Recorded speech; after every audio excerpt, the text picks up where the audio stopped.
Hi guys, I was somewhat in bad timeline due to business schedule and other primary jobs, so Atletico versus Barca was not on the table. I mean, it was, but it was thrown away. Next match I decided to analyze is the match between Chelsea and Tottenham, Premier League played in Stamford Bridge. The game itself was rather boring, one with neither team looked like scoring, except for a couple of wannabe chances. However, there are some tactical patterns which we will try to cover. If Jose Mourinho would send his CV to some company, highlighted part in his resume would be how to stop opposition from playing. He is real master in making it really hard for opposition team to create or penetrate. He is somewhat like woman in her PMS period. You kind of know what to expect, but you cannot make a move which counts. Without further introduction and bad jokes, let's get into it. Chelsea played in 4-3-3 formation and Tottenham played in 4-2-3-1 formation, as shown here on the first image. Let's start with Chelsea primary attacking strategy. We will start with Chelsea strategy, which was to cross the ball into the penalty box from wide areas and there look for Abraham or at times Werner at second post, but usually Abraham was the target of the crosses. However, to get there, they tried to mix a couple of things. First, during the build-up phase, Tottenham was reluctant to press high and they were focused on mid and even low block. Consequence of this setup was plenty of time on the ball for Thiago Silva and Zouma, Chelsea centre-backs. This was exactly what Mourinho planned. Johan Cruyff once said that you have to be sure that opposition worst player has the ball, and although Silva and Zouma might not be in that category, they are certainly the least threat of all Chelsea players, and maybe more importantly, they are not in danger zones, as usually centre-backs are not direct goal threats. To make it simple, it's always better when the opposition has the ball far away from goal, and when you deny them, of course, chances to play in between the lines or in front of the defense. Mourinho was happy that Silva and Zouma had plenty of the ball, but Tottenham throughout the whole match tried to deny them progression and deny them spaces to cross and to create opportunities. Let's dive first into Chelsea attacking play and execution. First, we have a build-up phase.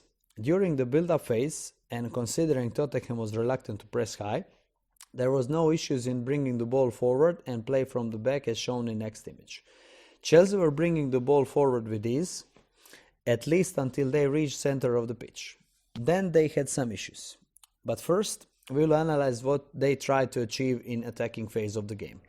On the next image, we can see a couple of details. First, if Kante is playing as solo defensive midfielder in his midfield role, two weights, Kovacic and Mount, would move higher in each of the left and right half spaces, thus trying to receive the ball between the lines.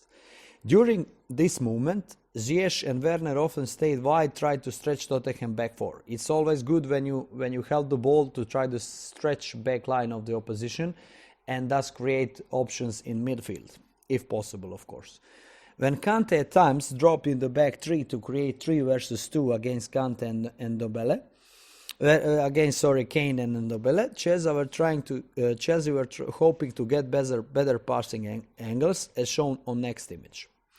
Once they made the progression into the final third, there were a couple of moves where they tried to break through. First is move when Ziyech moves inside of the pitch and Tottenham left back Reguilon is moving with him. James looked to run in free space and Bergwijn had to run with him. This was the best strategy since a couple of times James was free and his crosses were the danger. However, Bergwijn was disciplined throughout the whole match and he followed James's runs. When Tottenham is really deep, Ziyech tried to move inside on his left foot and then cross the ball to Abraham or even Werner, who attacked second post. Reguilon and Aurier stayed with Werner and Ziyech. Sissoko and Højbjerg, again depending on which side of the pitch the ball is, were tracking Kovacic and Mount.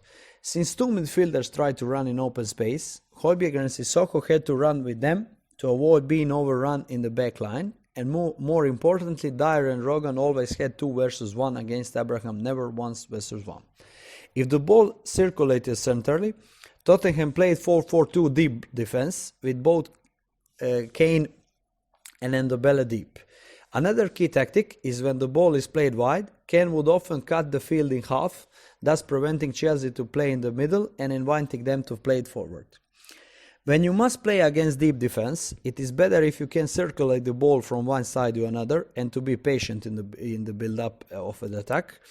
Tottenham simply invites you to play where they want to, and more importantly, when they want to. So one of the key principles in Mourinho's strategy, and I've been looking at his matches for over 10 years, is he always tries to create situations where opponent is playing in the areas at times he wants to and where they don't want to.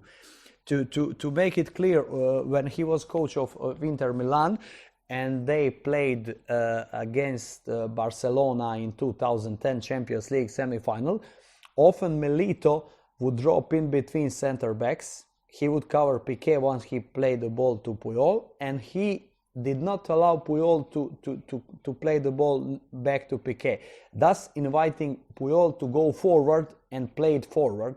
And then they created pressing traps and set up where Barcelona could not play through, and they could not circle the ball around to find better angles. Similar was applied here. So Chelsea were not able to play it through in the middle. They were at times able to play it wide, but Tottenham were too tight and compact throughout the whole match, and they made life really miserable for Chelsea in their attacking game. And other than a couple of crosses, Chelsea really didn't create much. Okay, and next thing is to switch on Tottenham and to elaborate more on Tottenham defensive scheme. So first, similar to Tottenham City match, Tottenham tried to remain in middle or low block and as compact as possible. First, their whole team is engaged in defense, with Kane being the first defensive player of the team. They lined up in 4-4-2 system. Kane and Ndobele remain centrally and try to use their bodies and prevent both center backs from playing the ball forward.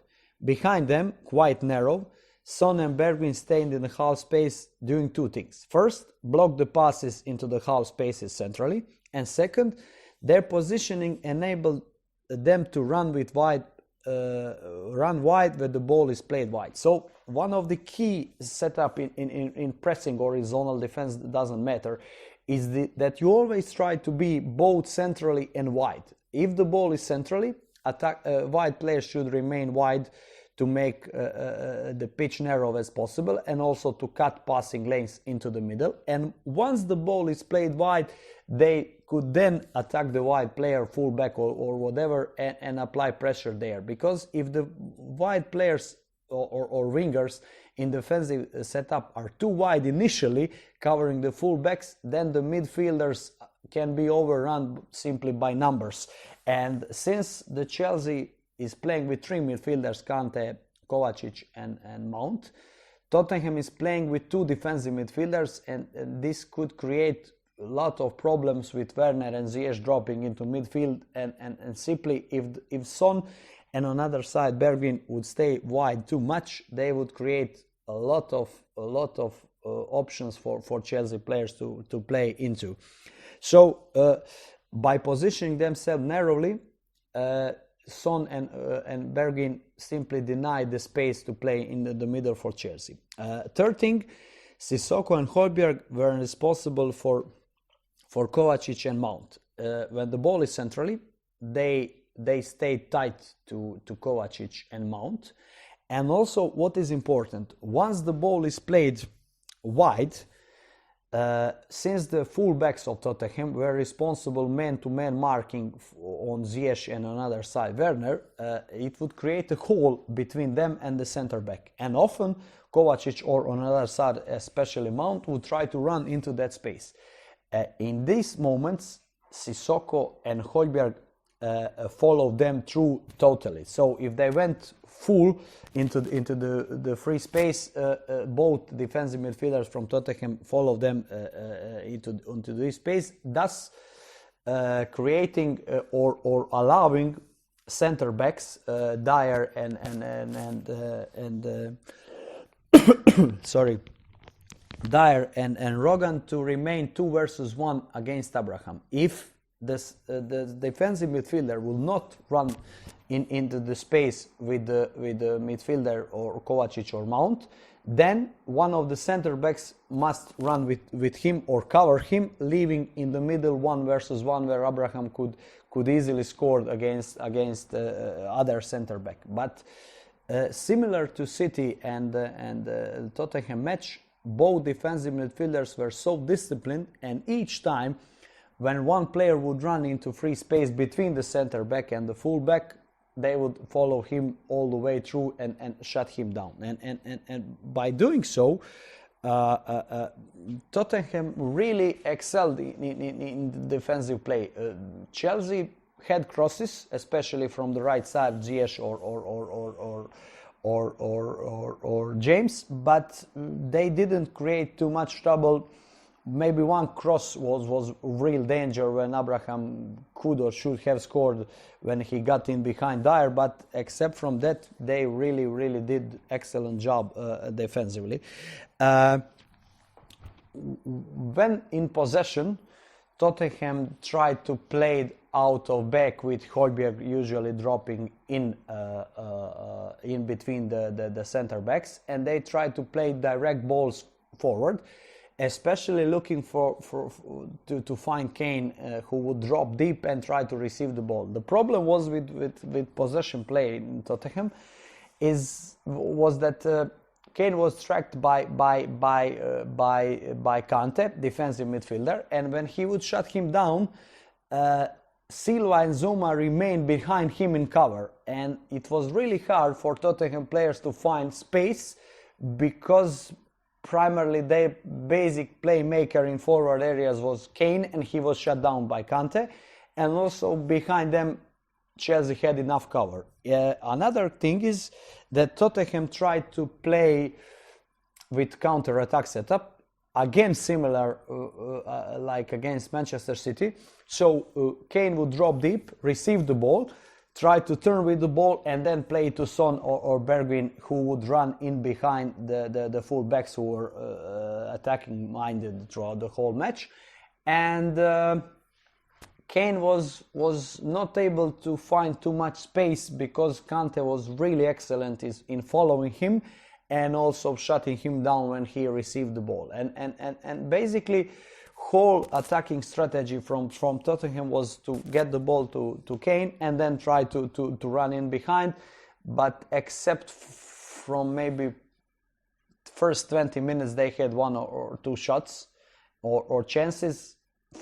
After that, they were simply not in good position to score, and it seemed to me that